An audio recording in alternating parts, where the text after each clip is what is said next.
Second method की बात करते हैं बच्चों। Second method net present value method है और ये मेथड सबसे ज़्यादा यूज़ होगा, सबसे बढ़िया मेथड है और सबसे मतलब कुछ भी नहीं कहा जाएगा क्वेश्चन में तो हम यही वाला मेथड यूज़ करेंगे, नेट प्रेजेंट वैल्यू मेथड। बच्चों नेट प्रेजेंट वैल्यू का मतलब क्या है? नेट प्रेजेंट वैल्यू का मतलब जो पैसा आया और जो पैसा गया उसका डिफरेंस। अगर हमारे पास पैसा आया ज़्यादा है और गया कम है तो हम फायदे में हैं, पॉजिटिव आएगा। अगर पैसा गया ज़्यादा है और आया कम है तो हम नेगेटिव रहेंगे। तो नेट प्रेजेंट वैल्यू मेथड हमें बताएगा कि हम फाइनली पॉजिटिव रहे या नेगेटिव रहे, लेकिन वो आज की टर्म्स में, मतलब जो फ्यूचर में पैसा मिलेगा उसकी पहले प्रेजेंट वैल्यू निकालेंगे, उसका सम करेंगे, फिर पता लगाएंगे कि हम फायदे में रहे या नुकसान में। ये मेथड सबसे बढ़िया मेथड है, नेट प्रेजेंट वैल्यू मेथड, जिसे एनपीवी कहते हैं। इसका first and foremost of the discounted cash flow technique. NPV is used simply to weigh the element of trade-off between investment outlay and the future benefit in equivalent terms, and to determine whether the net balance of the present values is favorable or not. तो हम net value निकालेंगे और पता लगाएंगे वो favourable है या नहीं। The NPV of an investment proposal may be defined as the sum of the present value of all the cash inflow less the sum present value of all the cash outflows. तो क्या होगा? Net present value of cash inflow, sum of the present value of cash inflow minus sum of the present value of cash outflows. NPV is excess of present value of inflow over present value of outflows. तो present value of cash inflow minus present value of cash outflow, उसका sum होगा। अब present value of cash inflow कैसे निकलेगी? जो cash flow है 1 year 0 period मतलब आज का, उसके आज की वैल्यू तो वही रहेगी, तो उसे डिवाइड करेंगे 1 प्लस प्रेजेंट वैल्यू के लिए जो रेट है उसे के कॉस्ट ऑफ कैपिटल बोलेंगे। उसकी प्रेजेंट वैल्यू कैसे निकालते हैं बताओ, बोलो। Present value is future value into 1/1 plus rate की पावर n अपॉन 100 बोले या ना बोले वो अंडरस्टूड है, वो तो है ही है। तो अगर ये प्रेजेंट वैल्यू निकालनी है, future value n number of year का है तो यहाँ पर n से होगा। अगर ये कैश फ्लो आज का है तो ये आज का ही आ जाएगा, तो इसलिए यहाँ पर 0 लिया क्योंकि कैश फ्लो 0 ईयर का है। आफ्टर 1 ईयर है तो 1, 2 ईयर है तो 2, n ईयर है तो n। ठीक है, बहुत ही सिंपल है। अभी अभी हमने जो क्वेश्चन किया था, लास्ट क्वेश्चन किया था जिसमें हमने डिस्काउंटेड पेबैक पीरियड निकाला था, उस क्वेश्चन में देखो मैं अब 1 सेकेंड में निकाल कर बताता हूँ। ये रहा, यहाँ पर एनपीवी कैसे निकलेगी? NPV sigma present value of cash inflow minus sigma present value of cash outflow. तो present value of cash inflow क्या है? 3,79,000। Present value of cash outflow क्या है? 3 लाख। तो एनपीवी इज 79,000 पॉजिटिव। क्योंकि पॉजिटिव है इसलिए हमें पैसा लगा देना चाहिए। इसका मतलब फाइनली हमारे पास पैसा आ रहा है आज की वैल्यू में, आज की टर्म्स में 79,000। तो कितना आसान है, मैंने आपको समझाया। डिसीजन रूल क्या है? डिसीजन रूल क्या है बच्चों? कहाँ गया?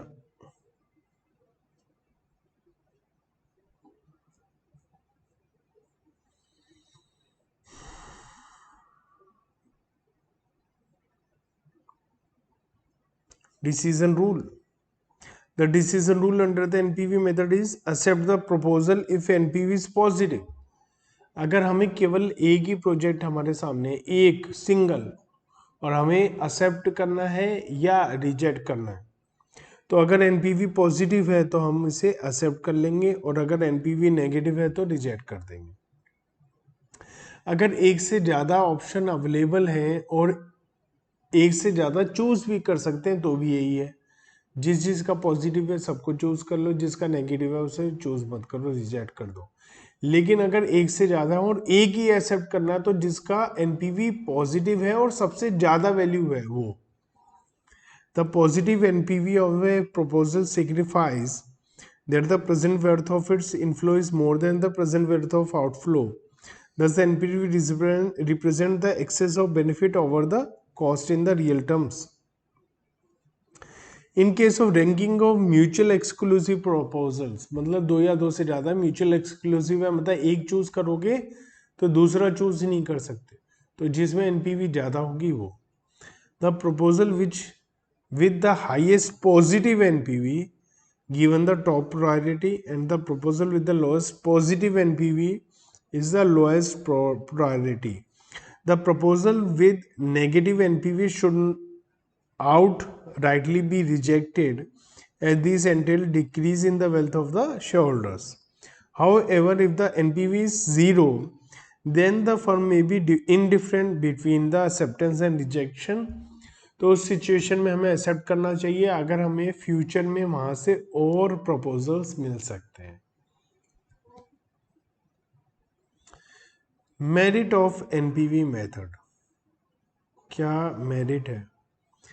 NPV method recognise the time value of money and take into consideration the cost of capital. जो प्रेजेंट वैल्यू निकालने के लिए रेट यूज करते हैं वो रेट होता है weighted average cost of capital, जो हमने कॉस्ट ऑफ कैपिटल के चैप्टर में पढ़ा था। It is very easy to calculate and simple to understand and interpret. The calculation of NPV is much simpler than internal rate of return method. अब ये हम एक और मेथड आगे सीखेंगे जिसका नाम है IRR method, internal rate of return method, as it is free from the odds of various type of calculation and trial and error method. वहाँ पर हमारा बहुत calculations होती हैं। It takes care of the entire life, पूरे life को use करते हैं।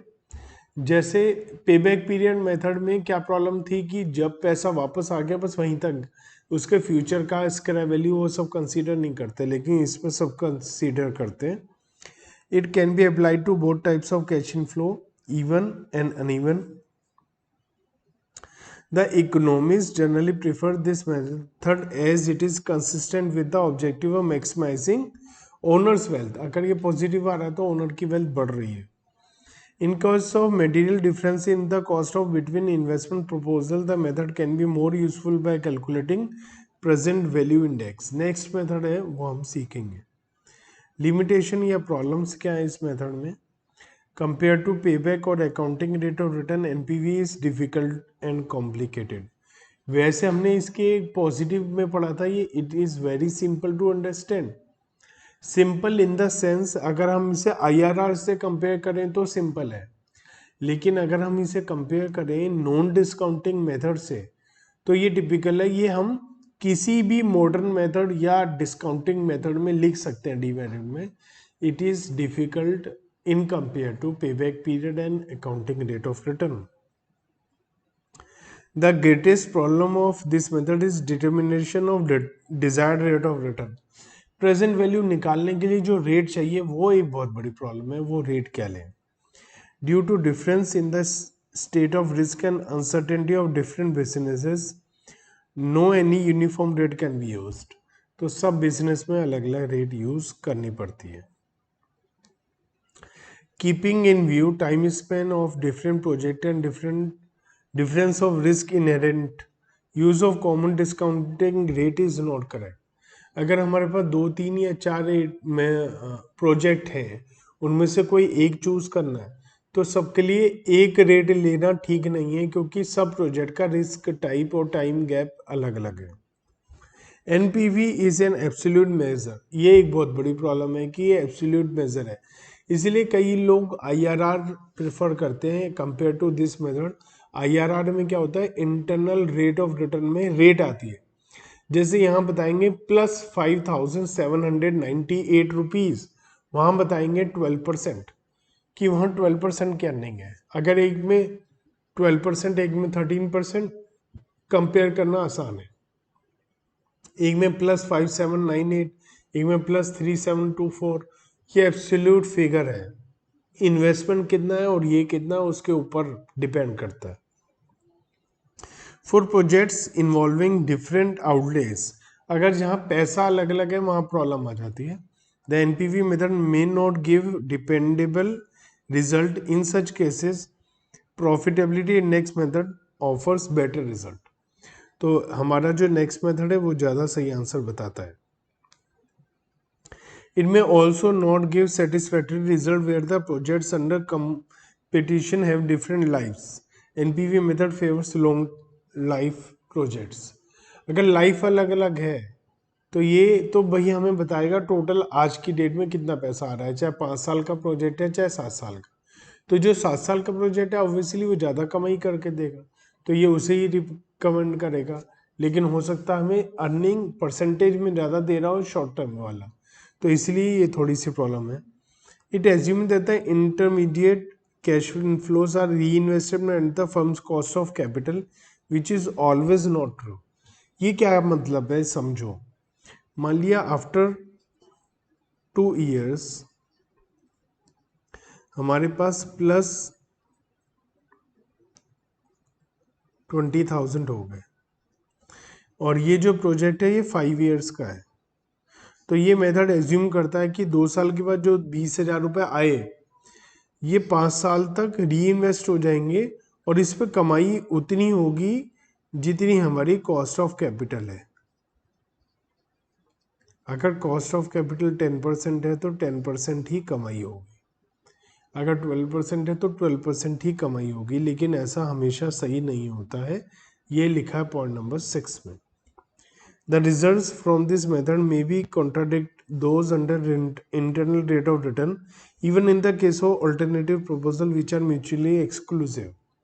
कई बार हमें IRR के मुकाबले ये अलग आंसर देता है, लेकिन आप ध्यान रखना ये डीमेरिट नहीं है, ये कहने के लिए डीमेरिट है। लेकिन अगर IRR और NPV का अलग अलग आंसर आ रहा है, एक मेथड से अलग इससे अलग, तो हम हमेशा इसे ही प्रेफर करते हैं, ये बात ध्यान रखना। Net present value sensitive to discount rate, discount rate change हो जाए तो ये बहुत ज़्यादा चेंज हो जाती है। With a change in a rate a desirable project में turn into an undesirable one and vice versa. अगर हम डिस्काउंटिंग रेट चेंज करें तो हो सकता है जो पहले हम रिजेक्ट कर रहे थे वो एक्सेप्ट कर लें और जो पहले एक्सेप्ट कर रहे थे वो रिजेक्ट करते। चलिए एक क्वेश्चन देखते हैं, ये वही वाला क्वेश्चन है, ये मैंने आपको करा दिया है। क्वेश्चन नंबर 16 में ये वही रेट है, 1 लाख रुपीज़ एवरी ईयर आ रहे हैं, ये मैंने आपको करा दिया। क्वेश्चन नंबर 15 में जो मैंने ये कराया यही है क्वेश्चन नंबर 16 का आंसर।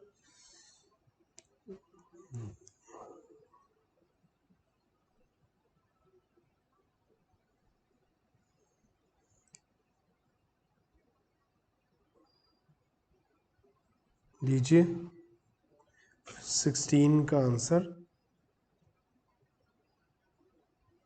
ये रहा।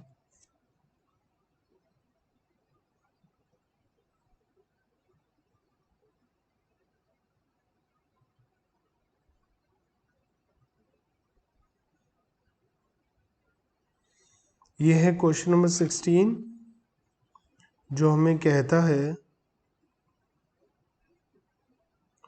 कि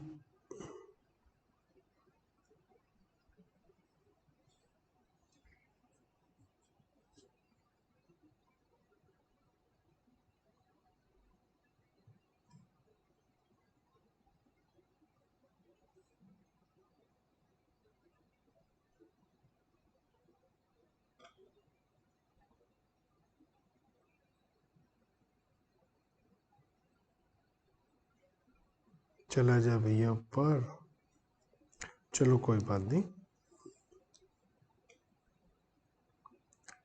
मैं इसको ले आता हूँ आंसर को।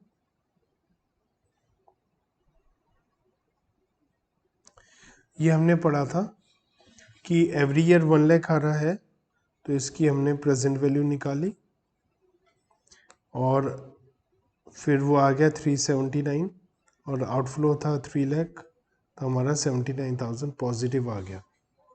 तो ये हमने प्रेजेंट NPV निकालना सीख लिया। क्वेश्चन नंबर 17 में भी मैं निकलवा देता हूँ ताकि आपको और अच्छे से निकालना आ जाए।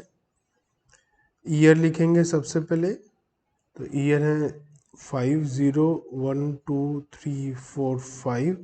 आप ज़ीरो को भी हमेशा ले सकते हैं, कोई टेंशन नहीं है। कैश फ्लो है 40,000 माइनस 20,000, 20,000 माइनस 30,000, 40,000 एंड 80,000। तो हम लोग हमेशा इसी टाइप से कर सकते हैं, इसी टाइप से लिख सकते हैं। प्रेजेंट वैल्यू फैक्टर 10% के हिसाब से हमेशा याद रखना, कोई भी परसेंटेज हो ईयर जीरो में, मतलब आज की डेट में आज का 1 रुपये तो 1 रुपये के बराबर ही रहेगा। 1 साल बाद का 1 रुपया आज कितने का है वो एक अलग बात है। तो 1 साल बाद का 1 रुपया आज कितने का है 0.909। 2 साल बाद का 1 रुपया, 2 साल बाद का 1 रुपया आज कितने का है 0.826, 0.751, 0.683, 0.621। और प्रेजेंट वैल्यू कैसे आती है, cash flow into present value factor. तो -40,000, 20,000 into 0.909 18,180, 20,000 into 0.826 16,520, minus 30,000 into 0.751 22,530, negative 40,000 into 0.683 27,320,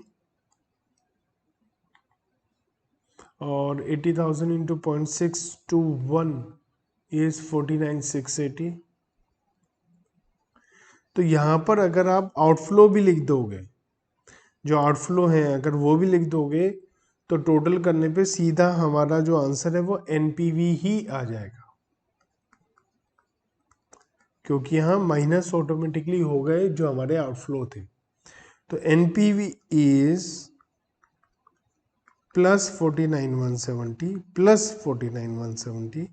क्योंकि प्लस आंसर आ रहा है, इट मीन्स हमें इसे रिजेक्ट एक्सेप्ट कर लेना चाहिए, एक्सेप्ट कर लेना चाहिए, क्योंकि पॉजिटिव एनपीवी है तो हमें एक्सेप्ट करना है।